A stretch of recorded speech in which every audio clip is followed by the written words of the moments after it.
એકાદ તો નિયમ રાખીએ, અને નિયમ રાખશો તો તમને ફાયદો થશે થશે ને થશે જ. એકવાર એક ગામડે એક પતિ પત્ની રહેતા હતા. બેન બહુ સત્સંગી, પણ આ ભાઈ કોઈ દી સત્સંગમાં જાય નહીં. પત્નીએ બહુ કીધું કે હાલો ને તમે સત્સંગમાં, બહુ મજા આવશે. ના હો, તારે જ હોય તું જા, અમને રહેવા દે. અહીંયા ઘણા બધા જે ઘેર જ બેઠા હશે, તમારે જવું તમે જાઓ, અમે ક્યાં તમને ના પાડીએ છીએ. બહુ આજીજી કરે છતાં પણ એને વાત ન માની. એટલે પત્ની કીધું કામ કરો, તમે સત્સંગમાં ન હો તો કાંઈ નહીં, પણ એકાદું વ્રત લઈ લો, તમે એકાદું નિયમ લ્યો. આને કીધું શું નિયમ લેવો? એ કે તમે નક્કી કરો. તો કે છે એક કામ કરીએ. શું? આપણે આ ઘરને, આપણું જે આ મેડીવાળું મકાન છે, એ મેડીની પાછળની બાજુ જે ઘર છે એ કુંભારનું છે. હા, તો સવારમાં ઉઠીને પેલા કુંભારના ફળિયામાં બાંધેલા ગધેડાનું મોઢું જોઉં, પછી ચા પીવો. પત્ની કીધું કાંઈ વાંધો નહીં, એ તમે નિયમ રાખો. હવે રોજનો નિયમ, સવારમાં ઉઠે એટલે ચાની તલપ લાગે, અને ચા વગર તો હાલે નહીં. જેવી ચા યાદ આવે, પણ પેલું યાદ આવે, મારા પત્ની કીધું છે કે તમે જ્યાં સુધી તમારો નિયમ પૂરો નહીં થાય ત્યાં સુધી ચા નહીં આપું. એટલે પેલા ઊભો થાય, બ્રશ પછી કરે, પેલા આંખું ચોલતો ચોલતો સીધી બારી ખોલે અને ગધેડા મોઢું જોવે. હા, જોઈ લીધું, હાલો. આવું 15-20 દિવસ, 1 મહિનો ચાલ્યું. એમાં બરાબર એક દિવસે આને જરાક ઉઠવાનું મોડું થયું, અને કુંભાર ભગત પોતાનું એ ગધેડું લઈને માટી લેવા આવ્યા ગયા. આ ઉઠ્યો, પથારીમાં પડ્યો કહે છે ચા બની ગઈ. પત્ની કીધું પેલા નિયમ પૂરો કરો.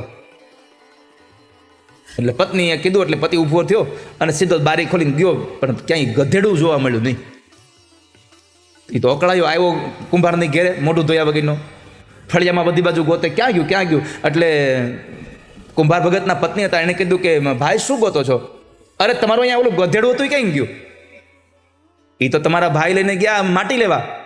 ક્યાં ગયા? ઉગમણી બાજુ ગયા હશે.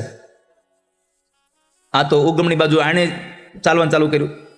કુંભાર ભગત ત્યાં જઈ અને માટી ખોદતા હતા, એમાં બરાબર એ જમીનમાં અંદરથી એક સોનાના સિક્કા ભરેલો એક ચરવું મળ્યો, એક માટલું મળ્યું. ખોલ્યું, નામ જોવે ત્યાં તો અંદર ઓહો, સરસ મજાના સોનાના સિક્કા પડ્યા હતા. હો, કુંભાર ભગતે નક્કી કર્યું કે હવે આપણી હાથ પેઢીને કમાવું નહીં પડે,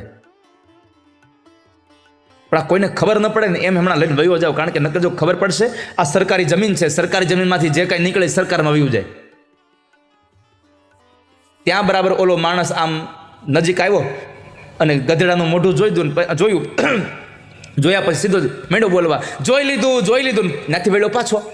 કુંભાર ભગત સમજી ગયા કે આણે જોઈ લીધું, હમણાં ગામમાં જઈને કહે તો ગામ લોકો તરત જ શહેરમાં કહે ને બધું મારું વયું જાય. એટલે કુંભાર ભગત વાહે જોડ્યા, એ ભાઈ ઉભા રહો. ના, જોઈ લીધું.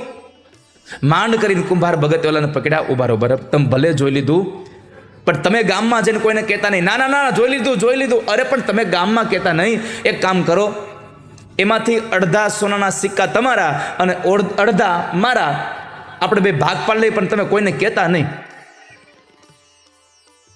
આને સમજાણું કાંઈક છે. ફરીથી બોલો, શું થયું? તમે જોઈ લીધું? અરે હા, જોઈ લીધું ને. હમણાં જઈને કહું મારી પત્નીને જોઈ લીધું, હાલ. અને બાયુને કહી પછી તો વાત રે નહીં ઘરે. એક બેનને એના ઘરવાળાએ કીધું, આ કંજરીની વાત નથી, આ તો બહુ દૂરના બેન હતા. એ બેનને એના ઘરવાળાએ કીધું તને એક વાત કહું, સાંભળ, બહુ અંગત વાત છે, તું કોઈ દી કોઈને કહેતી નહીં. કાંઈ વાંધો નહીં. એ પતિએ એના પત્નીને વાત કરી. 2 દિવસ પછી એ બેને પાછા એના પાડોશીને વાત કરી કે તાર ભાઈ આમ કહેતા હતા, પણ જો યાદ રાખજો, તાર ભાઈએ કોઈને કહેવા ના પાડી છે. એ જે બેનને કીધું તો એને પાછા બીજી બેનને કીધું, તો એમ કીધું કોઈને કહેવા ના પાડી છે. આમ કહેતા આખા ગામની બહેનોને ખબર હતી, પણ છેલ્લું વાક્ય તો કોઈને કહેવા ના પાડી છે. બહેનોના પેટમાં કોઈ દિવસ અંગત વાત નહીં રહે, કારણ ધર્મરાજ યુધિષ્ઠિરનો આ શ્રાપ છે. કુંતાએ છુપાયું હતું કે કર્ણ એનો દીકરો છે, એટલા માટે ધર્મરાજ યુધિષ્ઠિરે કહ્યું હતું કે અંગતમાં અંગત વાત સ્ત્રીઓના પેટમાં નહીં ટકે કોઈ દિવસ. મહાભારતનું વાક્ય છે. હવે તમે ખાલી કલ્પના કરો, ગધેડાનું મોઢું જોઈને ચા પીવાનો નિર્ણય કર્યો તોય સોનામોર મળ્યા. હવે રોજ સવારમાં દામોદર સ્તોત્રનો પાઠ કરવાનો નિર્ણય કરો, શું ન મળે તમને? રોજ સવારમાં ઓમ નમો ભગવતે વાસુદેવાયની એક માળા ફેરવવાનો તમે નિયમ લઈ લો, શું ન મળે તમને?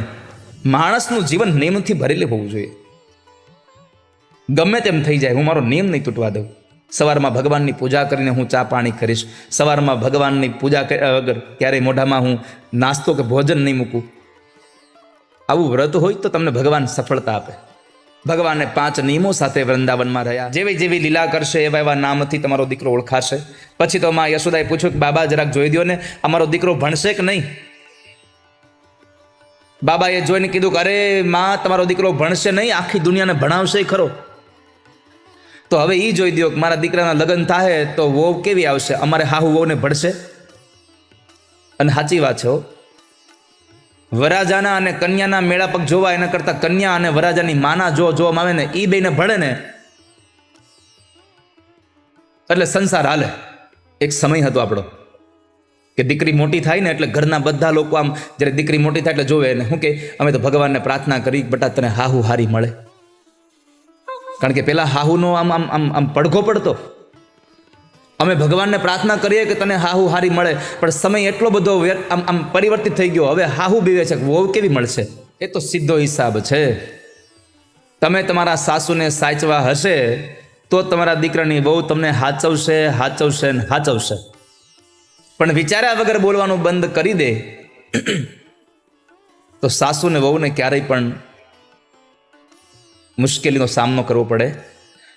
તો બાબા જરાક જોઈ દો ને, મારા દીકરાને લગ્ન થશે અને લગ્ન થાય તો વહુ કેવી આવશે? બાબાએ કહ્યું કે માં, તમારા દીકરાને એક લગ્ન નથી તો 16,108 છે. હે?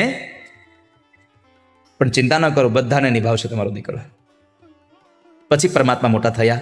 બાળ સહજ લીલાઓ કે જેમાં પરમાત્મા ગોઠણી આપણે ચાલતા ચાલતા નંદાલયની દિવાલોને પકડીને ચાલતા શીખા અને એ દિવાલોને પકડીને ચાલ્યા. ત્યારે આંગણામાં રમતા થયા. આંગણામાં રમતા રમતા ભગવાન આગળ ગયા શેરીઓમાં રમવા. અને જ્યારે શેરીમાં રમ્યા તો પરમાત્માને મિત્રો હતા અને એ ભગવાને એનું એક મંડળ બનાવ્યું. ભગવાનના મિત્રો હતા શ્રીદામા, સ્તોક, મધુમંગલ, કેટલા મિત્રો. એમાં એક હતો મનસુખો, હાવ દુબળો પાતળો. ભગવાને પૂછ્યું કે તારી મા તને જમવા નથી દેતી? આપે છે ને, તો પછી આટલો બધો દુબળો કેમ છો? થોડુંક દૂધ પી, ઘી ખા, દહીં ખા અને થોડોક તગડો થા. મનસુખો કહે છે કે કનૈયા, અમારા ઘરમાં દૂજાણું નથી. અમારા ઘરમાં દૂજાણું નથી એટલે તને અમને આવું બધું મળે નહીં. ભગવાન કહે છે બાજુમાંથી માગીને લઈ આવવાનું. અરે પણ પડોશી માગ્યું કેટલા દિવસ આપે? અરે માગ્યું ન આપે તો ચોરી કરી લેવાની. મનસુખા, બાકી ખાવાનું તો ખરું જ. મનસુખો કે કનૈયા, તું મને ચોરી કરવાનું કહે છો, પણ હે લાલા, હું ચોરી કરવા જાઉં અને ગોપીના હાથમાં આવી જાઉં અને ગોપી મને એક ધબો મારે તો મારું તો ન્યાન્યાન અષ્ટદમ કેશવમ થઈ જાય. તને બહુ ચિંતા હોય તો તું ચોરી કરીને મને ખવડાવ ને. ભગવાન કે હાલ, આ વાત મને ગમી. અને પરમાત્માએ એક મંડળની સ્થાપના કરી. એ મંડળનું નામ હતું ચોર્ય વિદ્યા પ્રસારણ મંડળ. અને પરમાત્માએ બધાને મંત્ર આપ્યો, કફલમ કફલમ. ચોરી કરવા જવાનો એક મંત્ર હતો, કફલમ કફલમ. એટલે તમે જ્યારે ચોરી કરવા જાઓ ત્યારે આ શ્લોક ન બોલતા હો, કફલમ કફલમ. અને પોતાની વસ્તુ લઈ લે એમાં ચોરી કરી ન કહેવાય. અને બીજું, અહીંયા માખણની ચોરી કરીએ એનો અર્થ છે જેમ માખણ જેમ મુલાયમ છે એમ જેટલા લોકોનું મન મુલાયમ છે, જેનું મન ચિત્ત સારું છે, એની ચોરી પરમાત્માએ કરી છે. માખણ ચોરી મોહન ચિત્ત ચોરી લીધા. 4-5 ગોવાળ ભેળા મળીને એક બીજાને કાંધે ચડીને મટુકીમાં મોરલી મારે મારો શામ શામ આવીને મારી મટુકી ફોડે. પ્રભાવતી હોશિયાર બહુ હતી અને આખા બોલી હતી જરા. એટલે પ્રભાવતીએ યુક્તિ કરી કે હવે આને પકડે પાર છે. આજ 2 દિવસ પછી એક માખણ ઉતાર્યું,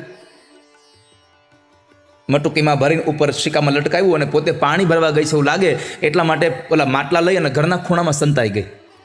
કનૈયાને સમાચાર મળ્યા, પ્રભાવતીએ માખણ ઉતાર્યું છે, બધાને લઈને આવે છે.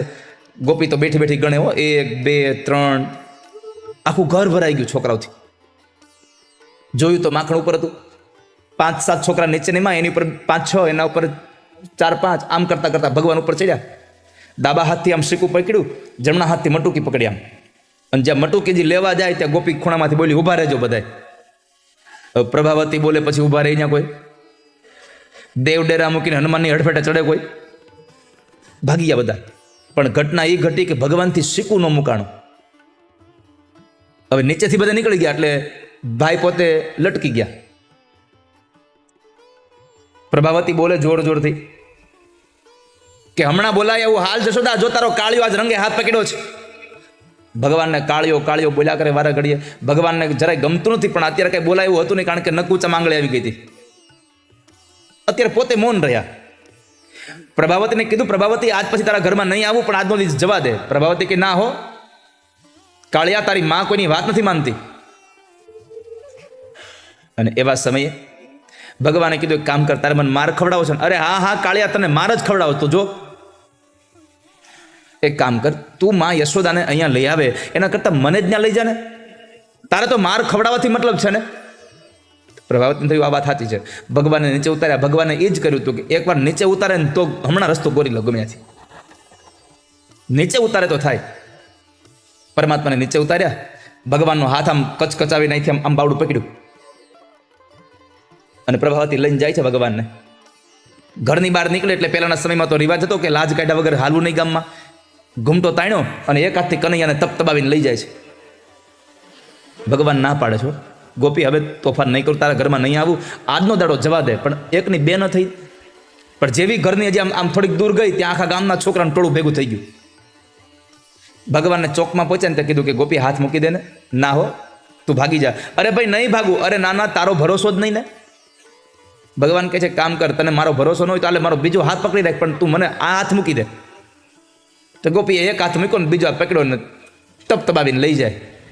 હાલ તને યશોદા પાસે માર ખવડાવવું, કોઈની વાત નથી માનતો, તોફાન કરે છે. ગામના લોકો જેટલા હામાં મળી બધા દાંત કાઢે કે આ પ્રભાવતી આને માર ખવા ન્યા હું કામ લઈ જતી હશે, આને જશોદા પાસે હું કામ માર ખવડાવવો હશે. બધા લોકો હસતા હતા. એ હસતા હતા એનું કારણ એ હતું કે પ્રભાવતી પાસે ભગવાને એક હાથ મૂક્યો ને બીજો આપ્યો ને એ ભગવાને એનો હાથ ન આપ્યો. બાજુમાં પ્રભાવતીનો દેર હાલ્યો જતો હતો, એનો હાથ પકડાઈ દો.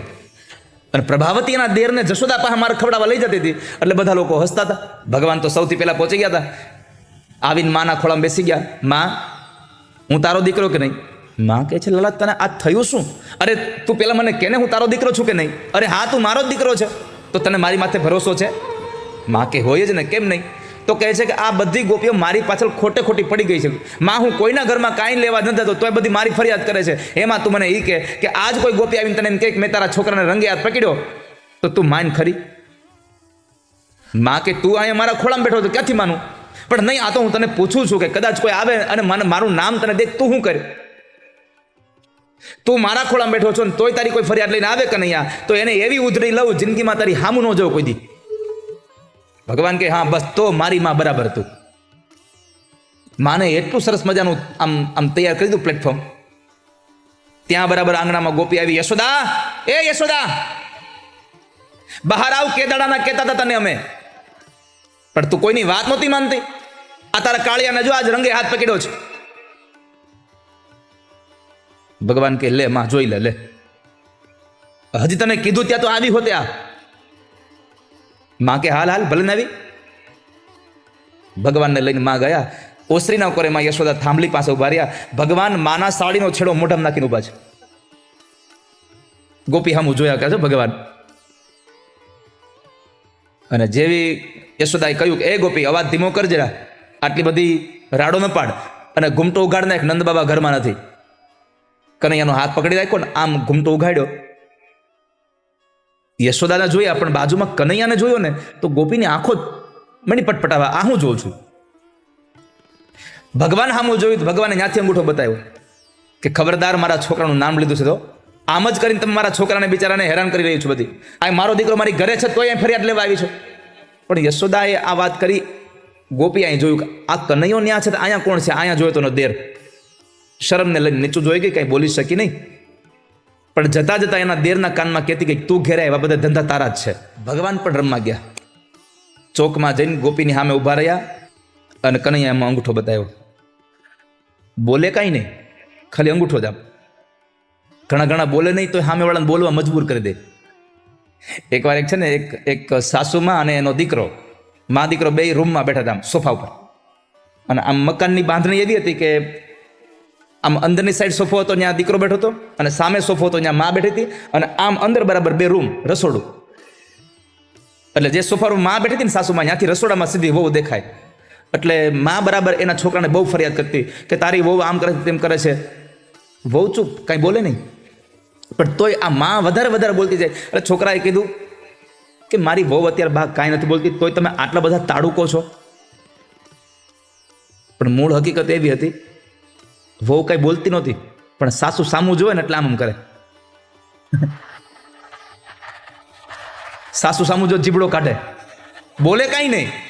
એટલે હું વહુને આવું શીખડાવતો નથી હો, નહીં તો બીજી કથા કરવા આવી ત્યારે હાહુ મારી પાસે બધી હશે, તમે કહીને ગયા છો આમાં ક્યારે કરે છે. કનૈ અહીંયા આમ અંગૂઠો બતાવ્યો એટલે ભગવાને કીધું કેમ માર ખવડાવી લીધો મને. ગોપી કહે છે કાળિયા તું આજ છટકી ગયો છો, પણ જો તને માર ન ખડો મારું નામ પ્રભાવતી નહીં. અંતે પરમાત્માએ કીધું કે આજ મારો હાથ જાયલો, પણ હવે જિંદગીમાં આવી કોઈ દી ભૂલ ન કરતી હો. પ્રભાવતી કહે છે પણ તારો હાથ જાયલો તું કરી શું લેવાનો હતો? ભગવાન કહે છે આજ મારો હાથ જાયલો, મેં મારો હાથ મુકાવીને તારા દેરનો હાથ પકડાવ્યો, પણ હવે જો આવી હિંમત કરીશ ને કે મારો હાથ જાલવાનો, તો મારો હાથ મુકાવીને તારા ધણીનો હાથ પકડાવી દે, પછી કહેતી નહીં.